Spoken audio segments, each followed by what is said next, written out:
नमस्कार, मी मंदाकिनी सपकाळ. कबीरायांमध्ये आपलं स्वागत. या जगामध्ये सर्वात वेगवान आणि चंचल गोष्ट कोणती असेल तर ती म्हणजे मानवाचं मन. बहिणाबाई चौधरी म्हणतात, मन वढाय वढाय उभ्या पिकातलं ढोर, किती हाकल हाकल फिरी येती पिकावर. बहिणाबाई चौधरी मनाला उभ्या पिकातलं ढोर म्हणतात, तर संत कबीर मनाला मदमस्त हत्ती म्हणतात. पाहुयात दोहा. कबीर मन ही गयंद है अंकुश दे दे राखू, विष की बेली परिहारी अमृत के फल चाकू. मराठी दोहा.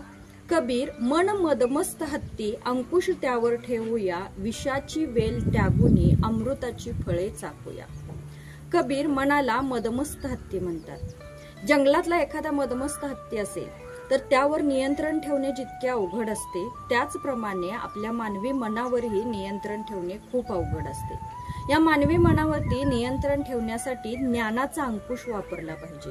जेव्हा माणूस ज्ञान संपन्न होईल त्यावेळी त्याची मन आपोआप शांत होईल, चित्त एकाग्र होईल आणि त्यामुळे त्याच्या तोंडून येणारे कटू बोल शब्द असतील ते नाहीशी होतील आणि तो अमृताची फळे चाखू लागेल, म्हणजे जास्तीत जास्त ज्ञान संपन्न होईल.